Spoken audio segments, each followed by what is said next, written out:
Before Herr Baumeister would become a prolific, horrible serial killer, he was a pillar of his community. He was a doting father, he was a loving husband. His neighbors enjoyed spending time with him because he was high energy and he threw great parties. But what people didn't know from outward appearances is that he was schizophrenic and had been diagnosed at a young age. He also had this deep obsession with death and dying that he could never quite shake. His morbid obsession would ultimately take over, and he would go on to end the lives of nearly 24 young men in Indiana. And he would bury the majority of them on his property, which was known as Fox Hollow Farm. When an investigation into all these missing young men in Indiana points at Herb Baumeister being the primary suspect, Baumeister flees his property and ultimately ends his own life. And in the note he leaves, he just says that the reason he's taking his own life is because his business is failing and so is his marriage.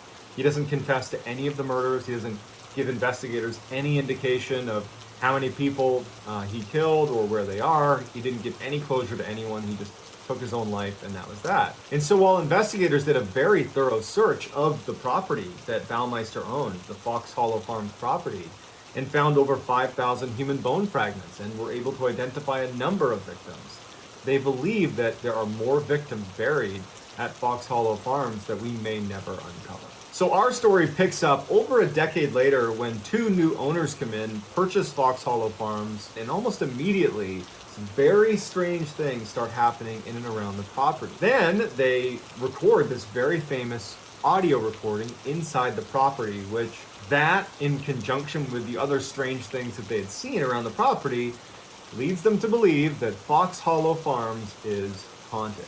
So before we get into their story and we listen to that audio recording, if you're interested in strange, dark, and mysterious content like what I'm promising on today's episode, then you've come to the right place, because this is the type of content that I produce 3 to 4 times a week.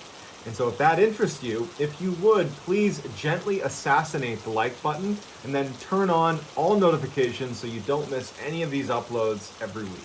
So let's dive in.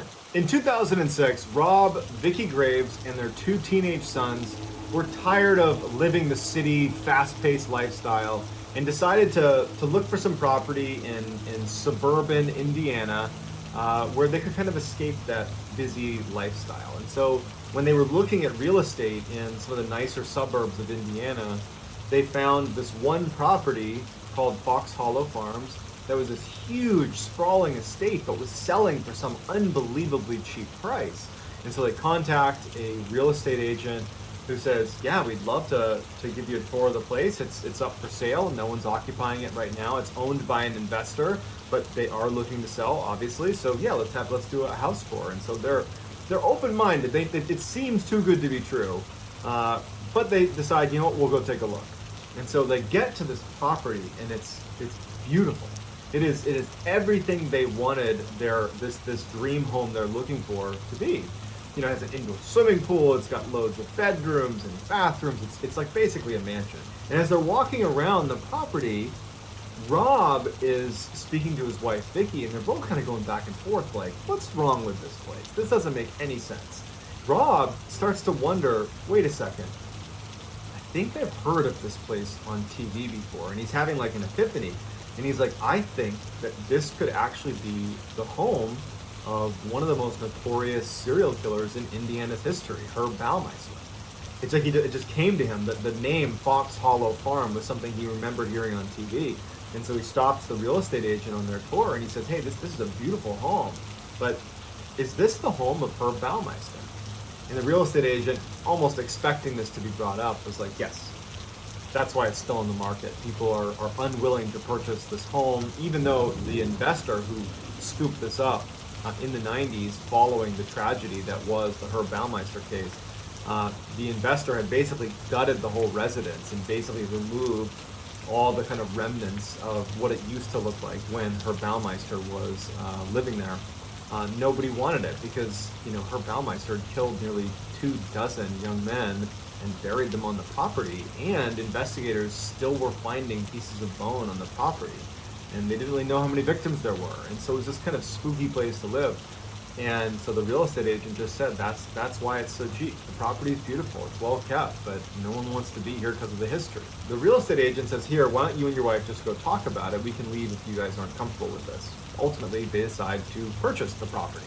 So a couple weeks later, Rob and Vicky and their 2 teenage sons move into Fox Hollow Farms, and they love it. And especially their 2 teenage sons love swimming in the pool.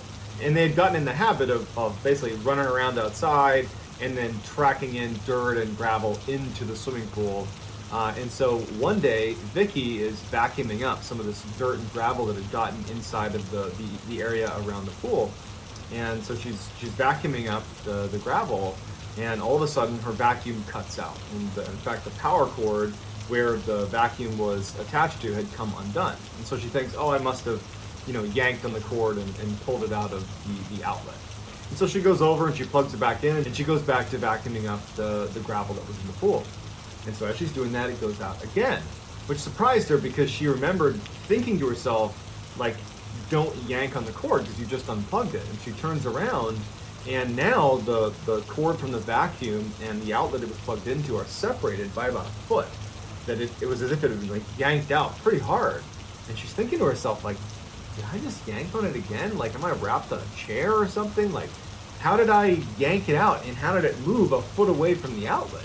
And so after she plugs it in, she checks it and kind of yanks on it to make sure it's not falling out on its own. Like, it's not a kind of weak connection to the port. And it's not. It's in there secure. And she goes back to vacuuming, and she's looking over her shoulder and checking the outlet as she's vacuuming, like wondering, like, what was causing it to pop out of the socket like that? And as she's looking at it, she watches it pop out of the socket again. Except it didn't just fall to the ground. It like jumped out, as if there was a surge of electricity that, popped it out of the socket or something. And she drops the vacuum because it startled her, and she didn't know what to make of it. Rob worked at a car dealership, and one of his employees, Joe, was chronically late. And it got to the point where Rob's like, Joe, what's going on? Like, why are you always late? And Joe said, I live over an hour away, and I can't get here on time. I got to find somewhere, to live that's closer to the dealership. And Rob is like, well, actually, we have an entire apartment attached to our residence at Fox Hollow Farms that no one's staying in. We'd be happy to let you rent that out. It's right down the road. And Joe's like, actually, that sounds pretty great. And so just a couple days later, Rob helps Joe move into the new apartment. And they spend the whole day moving all the boxes and furniture in there, and just in the span of just a few hours, they move everything into Joe's apartment. Rob leaves. Joe is exhausted. It's just he and his dog Fred. And Joe just decides to crash for the night, and he lays down in the bed and falls asleep. And so that night, he has this dream where he's being chased by someone. He doesn't know what it is, but it causes him to actually act out his dream, like sleepwalk. He jumps up out of his bed and starts running as if he needs to escape the apartment, but he's like kind of half dreaming, and he runs into the door frame, falls to the ground, knocks a glass over, and actually cuts his hands up pretty bad. And so he like comes to, and he's like looking around, and he's like, what was that? So a couple days later, Vicky comes home, and she finds Rob painting the side of the house. And she and Rob stop and are talking about how beautiful it's going to look when the painting's done. And out of the corner of her eye, Vicky sees something in the forest that was on the edge of their property. And it was actually a man standing with a red t-shirt on, just standing, like, looking at their property. And as she's looking at him, he turns around and he starts walking away farther into the forest. And so she kind of looks, and before she says anything to Rob, the guy has just vanished into the woods. And so she just goes, Rob, I just saw someone standing on our property. He had a red shirt on, and he's right over there. And Rob immediately is like, well, honestly, we moved into a serial killer's house. We should accept that there's going to be people that are just going to want to sneak onto our property to get a look at this building. And so they walk over to where Vicky has seen this guy in red, and they look, and there's no one there. They yell out, like, hey, is anybody here? And no one's there. And so even though it was pretty unsettling, Vicky and Rob just decide that I guess this is a reality of living here, is that you're going to have people spying on you a little bit because of the notoriety of the home. So later that night, Joe is in his apartment, and he's doing some dishes, and it's late at night, probably like 10 or 11 o'clock at night, and he hears a knock on the door. And he's literally mid-dishes, his hands are wet, and so he turns off the water, and he yells out, hey, just a second, and he starts toweling off his hands, and as he's doing that, the knocking gets louder and more aggressive, and he's like, hey, hold on, I'm just drying my hands off, hold on. And he assumes it's Vicky or Rob. And so he starts walking over, and the knocking is just incessant. And he finally opens the door, and no one's there. It wasn't like the knocking was going on and stopped, and then he went over there and opened it. It was literally like the knocking was happening as he's opening the door, and no one is standing there. He's like immediately on guard. Like, okay, is someone like on the roof, like bending down? Is someone hiding? Like, what's going on? And he kind of pokes his head out, and he's looking around, and he actually steps out onto the front steps there, and he's looking around. And he figured, like, if someone had knocked, they'd be running away if they're gone already, and he can't hear anything. It's just silent. There's no one there. And then he goes back into his apartment, shuts it, bolts the door shut, and out of the corner of his eye, he spots what looks like a man in his bedroom, basically just walking past the door frame into his bedroom. And it totally startles him. His dog starts growling and looking in the direction of the bedroom. And so he walks over there and looks in his bedroom, and there's nothing there. He flips on all the lights, he looks around, and he's like, what's going on here? Like, it totally scared him. So Joe had only been in this apartment for about 3 weeks, and one of the things he had kind of developed a habit doing was in the evenings he would take his dog Fred for a walk along the driveway that was, well lit, and the driveway was pretty long. It was a big piece of property, and he would take his dog up to the end of the driveway and then walk back. And because of what he's just witnessed with the knocking on the door and what looked like someone in his apartment, he decides he just wants to clear his head and go on a walk with his dog. And he figured he could maybe swing by the main house and see if the lights were on in Rob and Vicky's house, because in some way, maybe if their lights were on, it would indicate that maybe they had been over and had been knocking on this door, and tomorrow he'll find out what it was about. Like, he's searching for a way to rationalize this. And he notices right away that Vicky and Rob's house is totally dark. They're asleep. He doesn't make it very far when his dog stops. The dog starts taking off into the tree line. And before Joe actually takes off after his dog, he looks up and he breaks out through some of the lighting over the driveway that there is a man in red with a red t-shirt that's at the edge of the forest. And his back is turned and he's walking into the forest, and as Joe's looking, it looks like the man in red actually disappears. And so the dog is heading straight for this man in red, and so Joe, because it's his dog, he loves his dog, he starts running after the dog. Even though he's absolutely terrified of what's going to happen here, he couldn't let his dog get harmed. So he chases into the woods, makes it like a few feet into the woods, where he finds his dog that's now not barking and is actually facing back out at Joe. It's kind of cowering, looking at where Joe is now standing. And Joe kind of begins to turn, and the man in red is standing right next to him, looking directly at Joe. And Joe just panics and starts running out, doesn't stop to do anything. The dog follows Joe, and they run back to Joe's apartment, run upstairs, shut the door, shut the blinds, lock everything, and they just sit there. For the rest of the night, Joe is literally checking his window and looking outside, because he doesn't know if he just saw that or not, because that person in red had vanished a minute ago. He thought that perhaps he was convincing himself that he saw someone in red because he had just seen like a ghost in his apartment like a few minutes earlier, and he's starting to think that maybe he's just kind of hallucinating all this stuff, or that he's imagining all this stuff. So he wasn't quite prepared to go tell Rob and Vicky or do anything about it. So he just spent the night basically looking out his window and making sure no one was coming into his residence again. And so the next morning goes and tells Rob and Vicky what happened the night before. Everything from the knocking on the door to the person that he thought he saw inside of his apartment, to then ultimately the man in red that his dog chased after. As he's telling them about this exchange with the man in red, Vicky is getting pretty emotional. And Vicky is like, I saw a man in red. And she points to the area of their property, and it's the same area that Joe had just been describing where this had all happened. She was like, I saw a man in red right over there. Like, what's going on? So that night, Joe is in his apartment, and Joe is definitely on edge about what had happened the night before.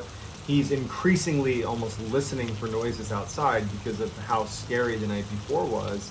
And he forgoes his walk on the driveway with his dog. I think he's pretty much done doing that after that encounter. And as he's in his apartment, he hears knocking on the door again. And he yells, who is it? Who's at the door? And no answer. But the knocking continues. And it's one of those knockers. It's the actual knocker on the outside of the door that's being hit over and over again. He can see the door actually shaking from how hard this is being banged against the door. And finally, after like poking his head out and seeing no one, he rips the door open. And no one's there. And he looks at the door itself, and the knocker is perpendicular to the ground, like someone's holding it up, but no one's there. And as he's looking at it, it swings down and knocks the door one last time. He slams the door shut, locks it, and he's absolutely petrified. He sees the doorknob on the door start to turn, and you can hear the sound of the spring tightening as the doorknob slowly turns all the way over into the open position. The door's locked, but the doorknob's been twisted. And he's looking at the door, and then there's silence after the doorknob's being held in the, call it, open position. And then all of a sudden it bursts open, breaking the lock.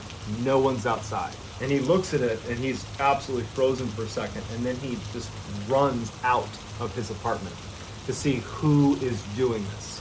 No one's there. When he turns around and looks into his apartment, he sees a man in white, not in red, who is soaked head to toe, screaming and running towards him, who runs out of the apartment past him and vanishes into the air. And so he takes off. Joe, he's not sticking around, grabs his dog, runs to Rob and Vicky's, and he goes in and tells them what happened. Joe, Rob, and Vicky are so scared that now they're not trying to rationalize that this wasn't a ghost, let's say. They're trying to convince themselves that this is a friendly ghost, that these are the victims of Herbert Baumeister that have been tormented by Baumeister, but they're here because they're trapped here. That man you saw in your apartment, that was a victim of Herbert Baumeister, escaping from Herbert Baumeister. The man in red, that was a victim of Herbert Baumeister. We're dealing with the victims here because so many people had their lives snuffed out here. And so it isn't really calming them, but it's like they're creating a narrative that fits what's happening. Because without a story, this is impossible to understand. And so they really start to believe that what they're experiencing is a haunting, but it is of Herb Baumeister's victims basically acting out their final moments or kind of leading them to what happened to these victims. And so that night, Joe, Rob, and Vicky start going online and researching who the victims were. The known victims of Herb Baumeister, and there's images of all of these different victims. And as they're scrolling through all the pictures, Joe stops them on one and he goes, "That's the guy that was in my apartment. That looks exactly like the guy that was soaking wet, screaming, that ran out of my apartment." Like, that confirms, this is a confirmation to the three of them, that the entity they're experiencing in this property is definitely the victim. So they do feel reassured at this point, scared, but reassured that these are the victims. And so they start really aggressively researching the Baumeister case, and they come to realize that there's actually a number of victims, more than likely, that have not been uncovered, that have been buried on this property, only lending in their mind more credibility to the idea that this is a property that is haunted by the victims of Herb Baumeister. And so after a couple of days where there isn't much activity, Joe decides to go for a walk in the woods in the same area where the man in red had been seen by Vicky and by himself a couple days earlier. And he just decides, in broad daylight, I'm going to go for a walk with my dog out in the woods. And so he starts walking in that direction, and literally sitting on the leaves, like practically on the trail in plain sight, is a human bone. It's a femur bone just sitting on the trail. Like, the idea that that bone wouldn't have been located during the extensive search for bones on this property is nearly impossible. To Joe, the way he described it is, I feel like that bone was left there for me to discover it. That the man in red, who was more than likely a victim of Herb Baumeister, had led me to finding that bone. And so they believe, Joe, Rob, and Vicky, that when they send this bone in for forensic analysis, that they'll determine that this was another victim that perhaps hasn't been identified yet. And they're kind of expecting it to be the man in red, whoever that was. And so they end up calling, Rob ends up calling the lead detective from the Baumeister case and says, "Hey, we found a bone." And so they submit that and they take it in as evidence. And Rob asked the lead investigator if he would mind coming to the property and just kind of explaining to them, where things occurred on the property relative to the Baumeister case. Where did all the tragedy unfold? Like, where were people buried? Just to give us a sense of what we're dealing with here. And so the investigator agrees, and the investigator comes out, and the vast majority of the killings happened in the swimming pool, where Baumeister would basically lure young men to come to his property to go swimming. And as soon as they got in the pool, he would strangle them to death. And The weird thing about the pool area is that Baumeister was, well, a psychopath, and he had put mannequins all over the inside of this swimming pool that had like party outfits on. And so there are these very eerie pictures of the swimming pool with like mannequins all around the outside, and it was basically a place where he lured his victims and ended their lives. A couple days later, Joe is in his apartment, and he's doing some work at his computer, and he hears a metallic scraping sound coming from his kitchen.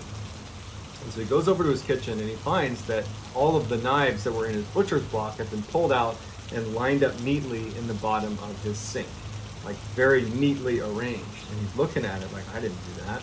And he turns towards his workstation, like as if to like look around the room, and he notices on the island that sits where he was standing right in front of him, a little bit low down, like halfway up the island, there was all these fresh cut marks in the wood, like a number of cut marks across the wood. And he's looking at that and he's thinking to himself, is this one of the victims telling me that, perhaps they had been attacked with a knife right here in the kitchen? He's thinking like it's his duty to try to figure out which victim this was and what happened to them. And so he gets his iPhone out and he turns on the voice recorder and he starts recording and asking some questions of the room. And first make sure to turn off the TV, turn off the AC so it's quiet. And so with his recorder, he starts asking, like, who's anybody here? And there's silence. And he's like, who was the person in the kitchen? Who was walking through the kitchen? And there's silence. And then when he asks again about was there anybody in the kitchen, his dog starts growling and reacting to something in the room. And now Joe hasn't heard anything. He's not heard any confirmation that there's someone in the room. He actually felt quite silly doing it. He takes his phone back to his computer because he takes his dog growling as maybe somehow confirmation that there was something there, and he downloads the audio file and he listens to it. And as he's listening to the file, right after he asks about is there anybody in the kitchen, he gets a response. Who keeps walking in the kitchen? Who's in the kitchen? The married one. And so as Joe is looking through all their files, he's seeing that every single victim was single. No one's married. They're all young men who are single. The only one who was married, involved in this case, was none other than the serial killer himself, Herb Baumeister. And so Joe has had this revelation, and it's when he realizes that it's not just the victims here. Herb Baumeister, the serial killer himself, is haunting this property. So I'd love to hear what you think is going on at Fox Hollow Farm, whether this is a haunting with Herb Baumeister himself showing himself and speaking on audio files, or if this is just a big hoax. I'd love to hear what you think, and if you want to get in touch with me, please direct message me on Instagram. My handle is JohnBallin416. I'm also very active on TikTok.